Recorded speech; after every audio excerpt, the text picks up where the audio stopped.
काल जे exit poll आपल्या समोर आलेले आहेत, बहुतांश एक्झिट पोल मधनं आपल्याला महायुतीच सरस असल्याचं पाहायला मिळालेलं आहे। मात्र आज 10 वाजता खरं तर मतमोजणी सुरू होणार आहे। त्यामुळे गेल्या काही दिवसांपासून जे मुद्दे या निवडणुकीमध्ये समोर आलेले होते त्याच मुद्द्यांवरून ही निवडणूक फिरण्याची देखील शक्यता वर्तवली जाते। ठाकरे बंधूंच्या या संपूर्ण युतीकडे राजकीय समीकरण बदलतं म्हणून देखील बघितलं गेलेलं होतं। अर्थात आजचा हा निकाल कसा असेल त्यावरच या सगळ्या गोष्टी अवलंबून असतील। ओम श्रीकांत, खरं तर खूप सारे राजकीय समीकरणं, राजकीय गणितं आणि पुढच्या काळात येऊ घातलेलं राजकारण या आजच्या मुंबई महापालिकेच्या निवडणुकीच्या निकालावर अवलंबून असणार आहे।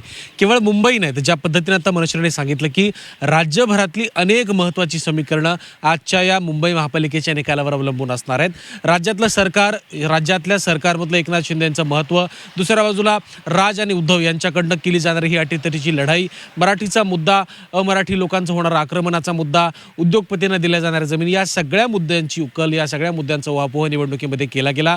जो मुद्दा तू उपस्थित केलास की या पद्धतीचे निकाल जर आले, ज्या पद्धतीचे एक्झिट पोल दाखवले जात आहेत, एक्झिट पोलचा जर आपण आकडा पाहिला, ज्या पद्धतीनं काल जे 24 तास एक्झिट पोल यापूर्वी देखील अत्यंत अचूक आणि सटीक आलेले आहेत, त्या पद्धतीने जर एक्झिट पोलच्या नुसार निवडणुकीचे निकाल लागले तर निश्चितच महायुतीसाठी तो खूप मोठा बूस्टर डोस ठरणार आहे। महापालिका निवडणुकीत हा जर विजय प्राप्त होत असेल तर विधानसभा निवडणुकीचा जर आपण विचार केला तर विधानसभेनंतर सलग होणारी ही तिसरी निवडणूक आहे। कारण विधानसभेनंतर नगरपालिकेच्या निवडणुका झाल्या, त्यामध्ये देखील भाजप महायुतीला मोठं भरभरून यश मिळालं होतं।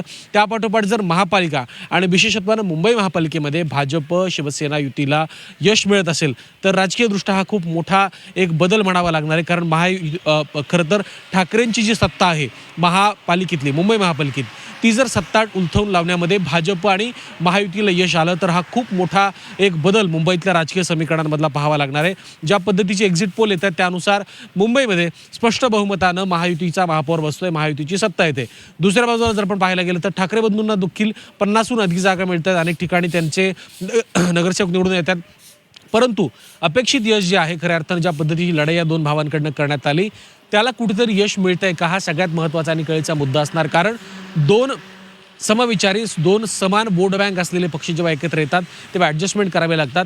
या ॲडजस्टमेंटचा नक्की कोणाला फटका बसतोय हे देखील पाहावं लागणार आहे। कारण या गणितावरती, या निकालावरती केवळ पुढची 5 वर्ष नाही तर मुंबईतली अनेक दीर्घकालीन राजकीय समीकरण अवलंबून असणार आहेत। मराठी माणसाचा मुद्दा निवडणुकीमध्ये चालतो का, सातत्यानं तो कॉइन केला जातोय आणि या निवडणुकीमध्ये तर ही निवडणूक मराठी माणसाच्या अस्तित्वाची शेवटची निवडणूक आहे असं भासवण्याचा प्रयत्न झाला। त्यामुळे ठाकरेंकडनं हे जे भावनिक राजकारण करण्याचा प्रयत्न झाला त्याला मतदार अपील करतायत का, त्याला मतदारांकडनं साथ दिली जाते का, साथ दिली जाते का, हा सगळा मुद्दा पाहणं देखील महत्त्वाचं असणार आहे। आणि जर ठाकरेंच्या या मुद्द्याला मराठी माणसानं साथ दिली नाही, ज्या पद्धतीनं सगळ्या खरं तर भाजपकडनं किंवा महायुतीकडनं दावे केले जातात की महापौर आमचं होईलच परंतु मोठं बहुमत देखील महायुतीला मिळेल, जर त्या पद्धतीनं महायुतीकडे सुद्धा जर मोठ्या प्रमाणात मराठी वोटर गेला तर हा खूप मोठा राजकीय स्थित्यंतराचा एक प्रयोग मुंबईमध्ये झाल्याचं आपल्याला पाहायला मिळेल। लढाई जी म्हटली जाते ती सुद्धा आज दिसणार आहे आणि त्याच दृष्टीने खरं तर ही निवडणूक मुंबईची पाहिली जाते आहे।